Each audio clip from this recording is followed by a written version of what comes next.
हमारे सेल और प्रकोष्ठ का काम प्रभावी रूप से देखने वाले मेरे सहयोगी महेंद्र पांडे, जिन्होंने मैं अध्यक्ष था तब भी आईटी सेल में बहुत अच्छा काम किया और आज भी बहुत अच्छा काम कर रहे हैं, ऐसे डॉक्टर अरविंद गुप्ता। दूसरे को कन्वेनियर वो भी इस क्षेत्र में बहुत अच्छा कार्य कर रहे हैं, संजीव सिंह जी। महाराष्ट्र में मैं जब अध्यक्ष था महाराष्ट्र का, तब मेरे साथ आईटी सेल के प्रमुख के रूप में विनीत गोयनका जी काम करते थे। बहुत अच्छे कार्य करता है और आज वो सह संयोजक करके अरविंद जी के साथ काम कर रहे हैं। और उपस्थित सभी आईटी प्रोफेशन से जुड़े हुए हैं भारतीय जनता पार्टी के कार्यकर्ता भाई और बहनों, वैसे सबसे पहले मैं अरविंद जी को, संजीव सिंह जी को और विनीत जी को और आप सबको बहुत बहुत बधाई देता हूं कि आप इतनी अच्छी संख्या में, बड़ी संख्या में यहाँ उपस्थित हुए हैं। जैसे जीडीपी बढ़ाना है तो ग्रोथ इंजिन्स बहुत बढ़ाने पड़ेंगे, वैसे बीजेपी का अगर विस्तार करना है तो ऑर्गेनाइजेशन के भी ग्रोथ इंजिन और जनरेट करके बढ़ाने पड़ेंगे। और IT cell is one of the important growth engine as far as BJP organisation is concern. आप सब लोग देश के एक ऐसे क्लास को रिप्रेजेंट करते हैं कि जिसका कंट्रीब्यूशन देश के भविष्य के साथ जुड़ा हुआ है। मैं ये मानता हूँ कि सभी क्षेत्र में महत्वपूर्ण सभी लोग हैं, मैं कोई किसी को तोल नहीं रहा हूँ, पर मेरा विश्वास है कि 21वीं सदी जो है वो इंफॉर्मेशन टेक्नोलॉजी और बायोटेक्नोलॉजी की है। और दुनिया में अगर हिंदुस्तान को अगर नंबर 1 की महाशक्ति अगर बनानी है, जो संकल्प भारतीय जनता पार्टी ने किया है, उसका सबसे बड़ा आधार अगर कोई होगा तो वर्ल्ड में हमको नंबर 1 कर पहुंचाने वाली 2 शक्तियां महत्वपूर्ण होगी। उसमें से एक इंफॉर्मेशन टेक्नोलॉजी और बायोटेक्नोलॉजी, ये 2 महत्वपूर्ण ताकतें हैं। तो आपका महत्व बहुत ही है, जिसके लिए अमेरिका के राष्ट्रपति को हिंदुस्तान के सॉफ्टवेयर इंजीनियर्स के डर के कारण अपने कानून को कैसे बदलना पड़ा, यह आपने देखा है। चाइना में भी अंग्रेजी आता नहीं, वहाँ लोगों को जैसा आना चाहिए वैसा अभी कोशिश कर रहे वो। तो चाइनीज़ कंपनी में भी जब मैं गया था तो इंडियन नाम दिखते तो सिलेक्शन कर देते थे, आईटी कंपनी। ये आपका गुडविल है और इस क्षेत्र ने देश को फॉरेन एक्सचेंज तो दिलाया है, पर इस क्षेत्र ने हिंदुस्तान का नाम दुनिया में एक बुद्धिमान लोगों का देश, ये प्रतिमा अगर देने का काम किसी ने किया है तो हमारे आईटी प्रोफेशनल्स ने किया है। और इसलिए मैं आप सबको बहुत बहुत बधाई देता हूं और राष्ट्र के पुनर्निर्माण में आप सबकी योगदान को बहुत महत्वपूर्ण मानता हूं। आपको पता है कि स्वामी विवेकानंद जी हम सब के मार्गदर्शक हैं। उनके विचार, उनकी भविष्यवाणियाँ युवाओं के बारे में, गरीबों के बारे में, संस्कृति, इतिहास, विरासत के बारे में, भारतीय फिलॉसफी के बारे में, पूरे दुनिया में उन्होंने बहुत कम समय में अपनी ऐसी एक छवि निर्माण कर दी थी कि स्वामी विवेकानंद जी के विचारों के आधार पर ही विश्व आगे जा सकता है। इस प्रकार की प्रतिमा उन्होंने निर्माण की थी। और उन्होंने एक बात कही थी और वो बात आपसे जुड़ी हुई है। उन्होंने कहा था कि 18वीं सदी जो है वो 18वीं सदी में सब जगह पर मुग़ल सल्तनत का बोलबाला था। 19वीं सदी जब आई तब उस समय स्वाभाविक रूप से एक ब्रिटिश एम्पायर का राज सब तरफ था, यूनियन जैक लहर रहा था, अंग्रेज़ों का शासन था।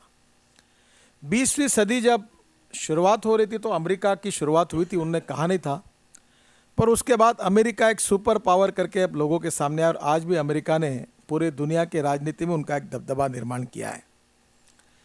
पर आगे विवेकानंद जी का चिंतन ये कहता है कि 21वीं सदी जो है वो आने वाला समय, शतक जो है वो हिंदुस्तान का है, भारतीयों का है और हम सब विश्व को दिशा दे सकते हैं। हम हमारे देश को दुनिया की नंबर 1 की महाशक्ति बना सकते हैं। और ये जो भविष्यवाणी स्वामी विवेकानंद जी ने की थी, ये उस समय उतना सामने नहीं आया था, पर विशेष रूप से 1985 फिर 1990 और उसके बाद 1995 के बाद विशेष रूप से हमारे आईटी के सेक्टर में हमारा प्रगति और विकास जिस प्रकार से तेज़ी से बढ़ रहा था, उसके कारण हम दुनिया में हमने इस बात का एहसास पैदा किया था कि नॉलेज, ये जो पावर है, ज्ञान, विज्ञान और तंत्र विज्ञान, ये सबसे बड़ी पावर है।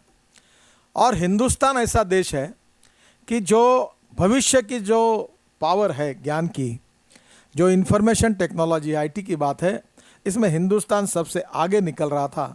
ये हमारी प्रतिमा थी इसलिए मैं बोल रहा हूँ कि वर्तमान स्थिति में कुछ धक्का लगा हुआ है।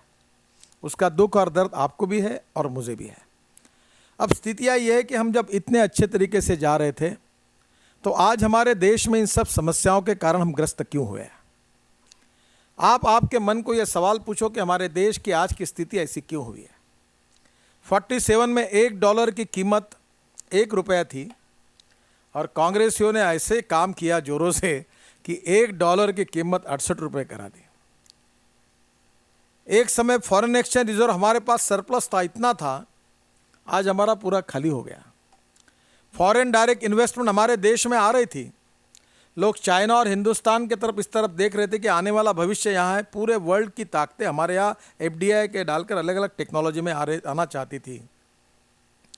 आज एफडीआई आना बंद हुआ है और दूसरी ओर जो फॉरेन इन्वेस्टमेंट हमारे देश में आई है, वो भी हमारे देश के वापस जा रही है। यानी आप ये समझ लीजिए कि हमको जिस दिशा से जा रहा था, अब उल्टी गिनती शुरू हो गई है।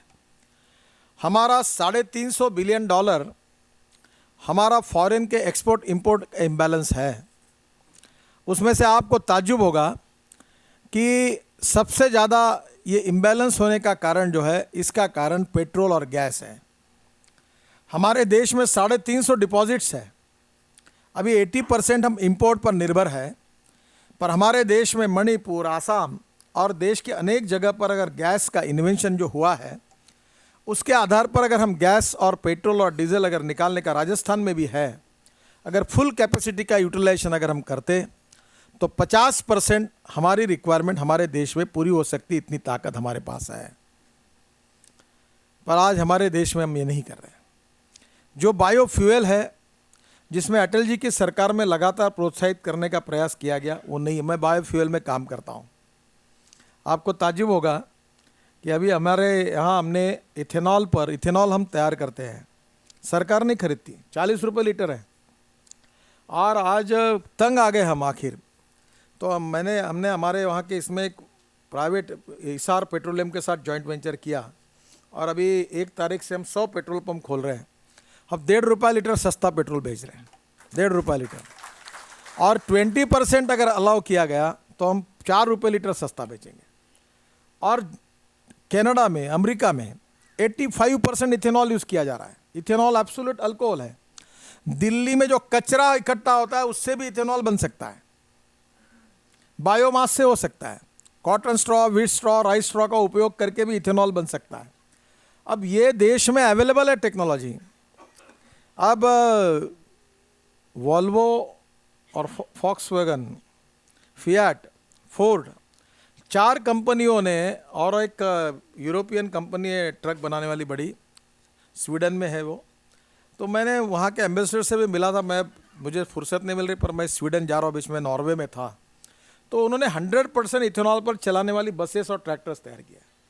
एस से नाम है कंपनी का, बड़ा नाम है ऑटोमोबाइल में। तो उन्होंने भी शुरू किया है। हाँ, स्वेंस का, यस। अब मुझे समझ में नहीं आता कि हमारे देश में ये क्यों नहीं होता। ये इंपोर्ट सब्स्टिट्यूट है। केवल उत्तर प्रदेश में शुगर केन वाले मोलाइसेस के ऊपर अगर 50 हमने शुगर मिल खोली, इतना पानी है, तो हम लोग 5000 मेगावाट पावर तो यूपी में तैयार कर सकते हैं। मुझे कहते हुए कभी कभी अच्छा नहीं लगता। मैंने एक बार बिहार के हमारे मुख्यमंत्री और उस समय के उप मुख्यमंत्री को कहा था कि बिहार सरकार जितनी पावर जनरेट करती है, उतना हम बीजेपी के कार्यकर्ता मिलकर सोशल एंटरप्रेन्योरशिप में हम लोग 125 मेगावाट पावर तैयार करते हैं। 75 मेगावाट पावर हम तैयार करते हैं बायोमास से। तो जो छोटे छोटे इंडिविजुअल जो कर सकते हैं, वो भी सरकार इतना क्यों कम करती, क्यों ध्यान नहीं दिया गया है ना। हमारे देश में बायोफ्यूल हो सकती है, गैस अवेलेबल है, पर हमारी सरकार कुछ नहीं करती, इंपोर्ट कर रही है।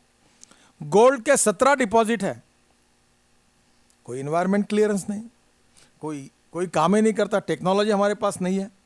मध्य प्रदेश में एक डायमंड का इतना बड़ा हमको ये मिला है कि वो डायमंड अगर दुनिया में हम बेचेंगे तो हमारे बहुत से आर्थिक सवाल हम सुलझा सकते हैं, पर कोई निर्णय नहीं होता 10 साल से। मेरे समझ में नहीं आता कि we are a rich nation with a poor population is a basic tragedy of this country. What's the reason? इसका कारण क्या है? वो कोलार में डंप पड़ा हुआ है गोल्ड का, उससे अगर गोल्ड निकालते तो $60 बिलियन गोल्ड का इंपोर्ट है, वो बच सकता था। 30 बिलियन तो आता, कुछ तो कम होता। हमारे पास आशिया में सबसे ज़्यादा कोल है, पर हमारी कोल माइन बंद है। इन्वायरमेंट मिनिस्टर कहता है बंद करो, कोल इंडिया कहता है बंद करो, फिर दोनों ने क्लियरेंस दिया तो सीबीआई बोलता बंद करो, तीनों ने दिया तो हाई कोर्ट बोलता बंद करो, और सब ने दिया तो सुप्रीम कोर्ट बोलता है स्टे लगाओ। यानी देश में हम लोग अमेरिका से, फिलीपाइन से, इंडोनेशिया से हम कोल इंपोर्ट कर रहे हैं, और हमारे देश में कोल होने के बाद हमारे पास कोल नहीं। और आज हमारी पावर सेक्टर में आने वाले समय में, मैं अभ्यास जो कुछ किया उसके आधार पर कह रहा हूँ कि जो गैस बेस्ड पावर प्लांट थे, जो थर्मल पावर प्लांट थे, कोल न होने के कारण, और कोल के रेट में पावर का रेट उसमें मेल नहीं खाता, इसके कारण हमारे यहाँ आने वाले 2 महीने में 2,40,000 करोड़ का बैंकों का एनपीए खड़ा हुआ है। अभी एनपीए में गई है बैंकें, तो बैंक के शेयर का क्या होगा ये आप सोचो। यानी जहाँ जहाँ पैर पड़े संतन के, वहाँ वहाँ बंटेदार। ये कांग्रेस से देश को मिला हुआ एक शाप है। एक शरद जोशी करके हास्य व्यंग्य कवि थे भोपाल के, बहुत अच्छे कवि थे, उनकी एक कांग्रेस करके कविता थी, बहुत सुंदर कविता थी कि कांग्रेस एक समस्या है, समस्या ही कांग्रेस है। उत्तर में हारती है तो दक्षिण में जीतती है, दक्षिण में जीतती है तो उत्तर में हारती है। पूंजीपतियों को दिलासा देती है, गरीबी हटाओ का नारा देती है। जो राज्य में बेकार थे उनको दिल्ली में भेजा, जो दिल्ली में बेकार थे उनको एम्बेसडर बनाया, जो उनको गवर्नर बनाया, और जो गवर्नर नहीं बन पाए उनको एम्बेसडर बनाया। कांग्रेस एक समस्या है, समस्या ही कांग्रेस है। जब तक भ्रष्टाचार, जातीयवाद, परिवारवाद रहेगा तब तक कांग्रेस अमरत्व लेकर रहेगी, और जब तक कांग्रेस रहेगी तब देश ऐसा ही पीछे चलता जाएगा। वो बहुत अच्छा निबंध है उनका। अब यही इन सब 66 साल का इतिहास, ये कांग्रेस पार्टी से जुड़ा हुआ इतिहास है। झूठ बोलना, बेईमानी करना, देश के साथ विश्वासघात करना, इसका ये इतिहास है। मैं कठोर शब्द यूज़ कर रहा हूँ क्योंकि मेरे पास और कोई शब्द नहीं है। 47 को स्वाधीनता मिली, समाजवाद, साम्यवाद, पूंजीवाद की चर्चा हुई, नेहरू जी ने देश के विकास का मॉडल निर्माण किया, और गांधी जी ने राम राज्य का सपना रखा। फिर नेहरू जी ने कहा गरीबी दूर करेंगे, इंदिरा जी आई गरीबी हटाओ, राजीव गांधी आई गरीबी हटाओ, सोनिया गांधी आई गरीबी हटाओ, अब नेहरू जी का पोता भी कह रहा गरीबी हटाओ। तो गरीबी किसकी हटी? अच्छा काम किया। कांग्रेस वाले बहुत होशियार है, उनने कहा 26 रुपये से ज़्यादा 27 रुपये प्रतिदिन गांव में जिस व्यक्ति का इनकम है वो धनवान व्यक्ति है। अच्छा मार्ग ढूंढा।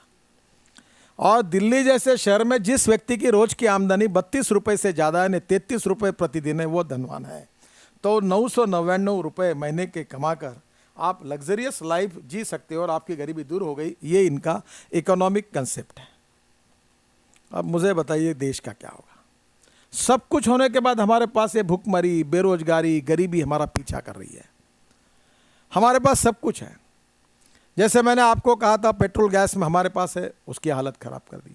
कोल गोल्ड के बारे में हमारी हालत ख़राब कर दी। मैं अगर छोटे इसमें, मैं बहुत बड़ा इकोनॉमिस्ट तो नहीं हूँ, मैं कुछ ज़्यादा नहीं जानकारी रखता, पर एक सिंपल बात है कि देश को मजबूत करना है तो फाइनेंस मिनिस्टर ने सोचना चाहिए कि कौन से चीज़ों का ज़्यादा इंपोर्ट हो रहा है, उसका इंडिजिनस पर्याय ढूंढना, यही उसके ऊपर उपाय है। हम पेट्रोल गैस का पर्याय ढूंढें, अल्टरनेटिव फ्यूल का पर्याय ढूंढें, हम कोल की माइन खोले ताकि कोल इंपोर्ट ना हो, गोल्ड माइन खोले ताकि गोल्ड इंपोर्ट ना हो।